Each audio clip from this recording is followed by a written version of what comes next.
Hello everyone! In this short video, I'll be showing you how to use library databases and Google Scholar to find journal articles in the field of health sciences.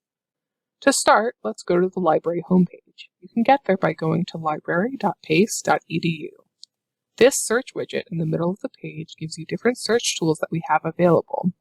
Databases is where you would go to access most journal literature. We subscribe to journals through our online databases. If you're not sure which database to start with, you can use our subject menu. So, we'll choose Health Professions, and then we'll click the green Go. That shows us all of the databases that Pace Library provides that contain publications in the field of health professions. As you can see, there are a number of different resources that are listed here. I'm going to select the Cumulative Index to Nursing and Allied Health Literature, or CINAHL, as that database has a lot of great sources in the health sciences field. Additionally, we happen to buy a few different databases from this company called EBSCOhost.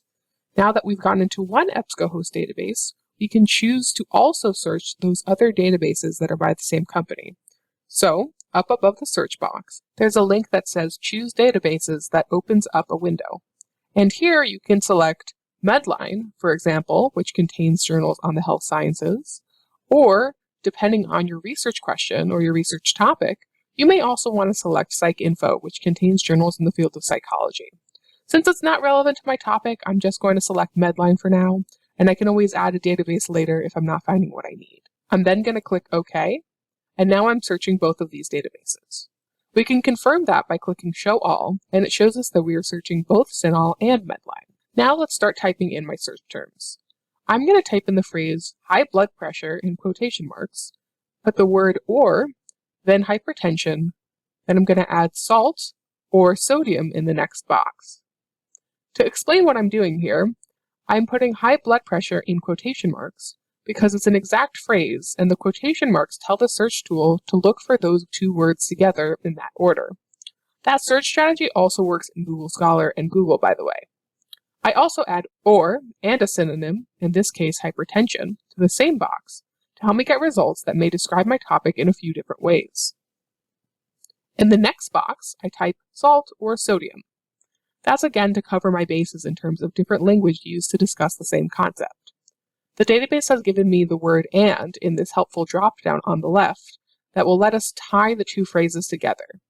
Basically, what this is telling the database is to look for all the articles that either contain the phrase high blood pressure or hypertension. Look for all of the articles that either contain the word salt or sodium, and then it's going to combine those two sets and show us articles containing everything that we're looking for.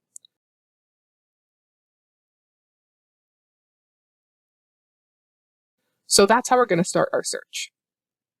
Let's click on search and see what we get. I click on search and I get over 51,000 results. That's a lot, but don't worry, we're going to use some filters to narrow down our results to something more manageable. Something else to note is that these results are in relevance order, so the database attempts to bring us what it thinks are the best results at the top of the list, which might help us narrow down which of these articles to read. So now let's get to narrowing down our results. If we look over to the left, we have options for filtering and limiting our search. The first thing we might want to do is filter by publication date. If we look over here, we can see that some things in our list are as old as 1911. So, unless we're interested in historical research on hypertension, for example, we're probably going to want all of our results to be a bit more current. I'm going to change that first year to 2010 and hit enter so it will reload. We can now see that that's cut down our results by more than half. Another option is to limit our filter by source type. As you can see, we have academic journals, magazines, books, and more. In most cases, you'll be focusing on journal articles, so we'll limit here to academic journals. Another option is to use the limiter which is called peer-reviewed. That's even more academic than academic journals. Peer-reviewed indicates that the articles have gone through a very thorough review process for academic articles called the peer review process. So I'm going to select peer-reviewed, and that's going to get us down a little further to around 19,000 results. Now, with so many results like this, it may be a sign we need to narrow our topic a little bit. One benefit of using a subject-specific database like CINAHL or Medline is that they have specialized filters. So if we scroll down a little more, we see we can narrow by age and gender, which are great demographic specifics to think about when we're narrowing the scope of our topic. Maybe in this case, I'm actually curious about hypertension in women above the age of 18. I can select female for my gender type, and then can go over to the age filter. Something to note here is that you may see a few of the filters look the same. You can see here there's a filter All Adult 19+, but there's also a filter All Adult, and they have different numbers of results, meaning that they're different filters. This is because we're pulling from two different databases, each with their own specific filters. This also means that we need to be cautious when we're using these filters. The age and gender filters are essentially tags on specific articles. This means that if an article isn't tagged with an age range or gender filter, you could possibly miss articles relevant to you because they're missing a tag. These filters are used pretty often, so you're not at risk for missing too many articles, but you should just be aware that these filters are not perfect. What this also means is that you should make sure that you're picking every limiter that is relevant to your topic. For my topic, I want to know about hypertension in adult women. In this case, I might need to focus my topic even more because I'll either have to select every filter from 19 to 100 or decide whether I'm only interested in, for example, young adult or middle-aged women. So I'm going to use the filters All Adults 19+, Middle-Aged, Adult, All Adult, and Young Adult. The last filter I'll talk about just briefly is the geography filter.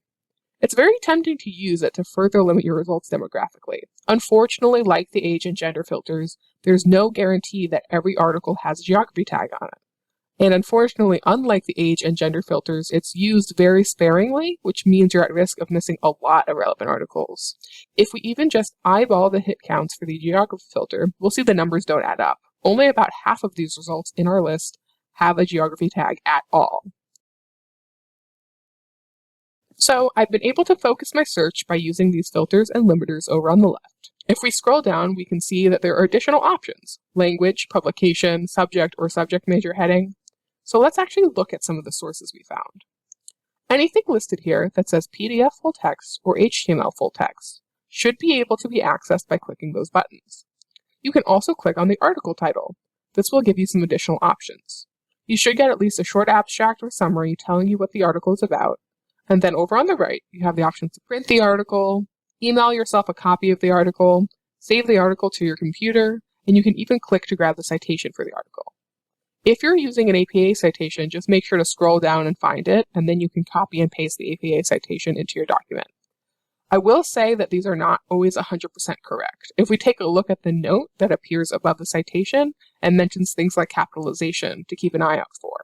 And that is a common issue with APA. We can see that here with this citation. The issue here is the article title. APA uses what's called sentence case, which means that only the first word and the word after the colon should be capitalized. Whereas here we're seeing the first letter of every word in the title is capitalized. So you always want to double check these against an online help for APA citations. But you can always copy and paste this into whatever document you're working on, and just make sure that double checking your citations is part of the editing process of whatever you're working on. To close the cite window, just click on Cite again. Now, let's go back to our results list. Let's take a look at a couple of other things that are here. For some of these articles, you're not going to see the full text link immediately available. Instead, you might see this button labeled Search for Item. What this button does is it tries to determine if we have access to the article in full text, maybe in one of our other databases. Let's click on the Search for Item button and find out. It's searched through all of our databases, and in this case, it's actually found the article on the publisher's website. If I click on that link, it will open a new window and take me to the article, and here it is. We have access to this article on the publisher's website and not behind a paywall through something called Open Access, which is something interesting to look into if you're curious.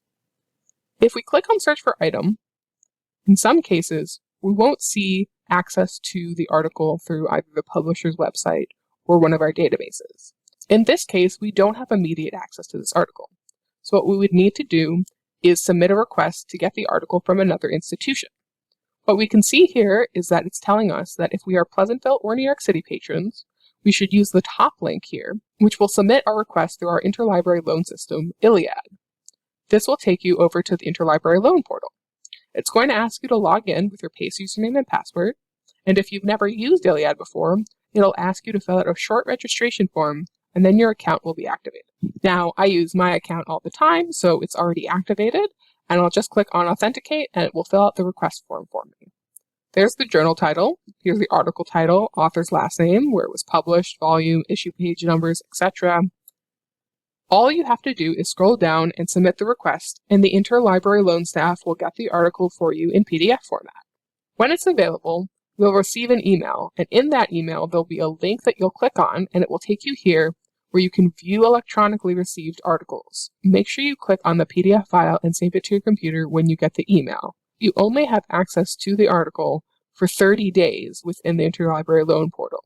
So, if you get an article on Iliad at the beginning of the semester with the intention of reading it toward the end of the semester, you have to make sure you've downloaded it, because if you come back over a month later, it will no longer be there. Let's go back to our results.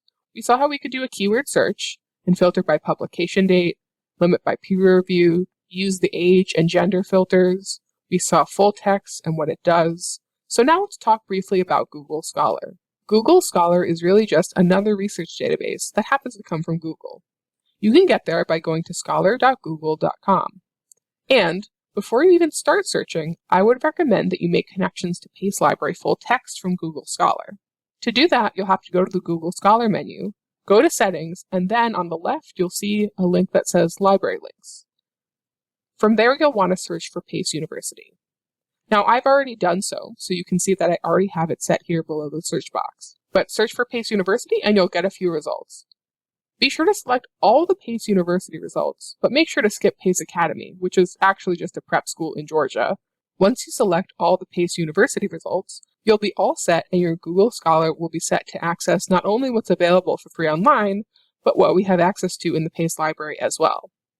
Now let's run my search again. We're going to put high blood pressure in quotation marks. We're going to add or, hypertension, and salt or sodium. Something you may notice is that there are less filters here than there are in our Pace Library databases. This means that there's a lot more sorting through of articles that needs to be done. You can use the time filter, and you'll see that there is a custom range, so we can get that range from 2010 to today. There is sorting by relevance, which we saw was helpful in the database as well. Something I would like to caution, though, is that review articles is not peer-reviewed articles. It would make sense to think that the review articles would be peer-reviewed articles, like we talked about in our databases.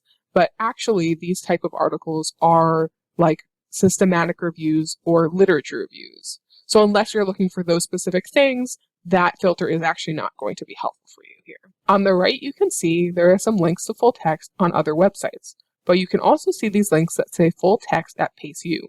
Those are the links we just activated by going to the Google Scholar menu and setting up library links.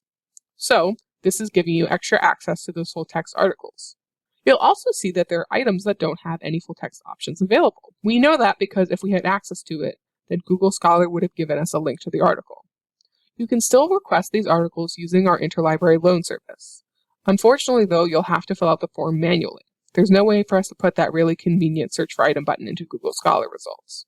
So for example, if I click on this article title and I want to access it, it's going to ask me to pay for it. This particular article is behind a paywall at the publisher website. And since Google Scholar didn't give us a link to full text at Pace, we know it's not available through us. So what we can do is we can go back to the library homepage at Library.Pace.edu, and under Quick Links, there's a link to Interlibrary Loan. You can click on that and log into Iliad. Now, since I've already logged in previously, it took me right in. But you will be asked to log in if you haven't already logged in. And under New Requests, I'm going to select Articles and open up a blank article request form. Now I'm going to go back and forth, copying the article title, the journal title, volume, publication, issue, author's full names. As much information as you can fill out makes it easier for us to get those articles for you. Then click Submit, and the Interlibrary Loan staff will get a copy of the article for you. When you're in Pace databases, the search for item button would do that for you automatically. But in Google Scholar, there's no way for us to make that automatic connection to Interlibrary Loan. So you'll have to manually fill out the request form. But it's not so bad. You just copy and paste and go back and forth. And that would be how you would request an article from Google Scholar. So we've looked at health sciences databases provided by Pace Library. We did a little quick look at Google Scholar and how we can access materials there. And if you have any questions, always feel free to click the Ask a Librarian button on the library homepage and we'd be happy to help.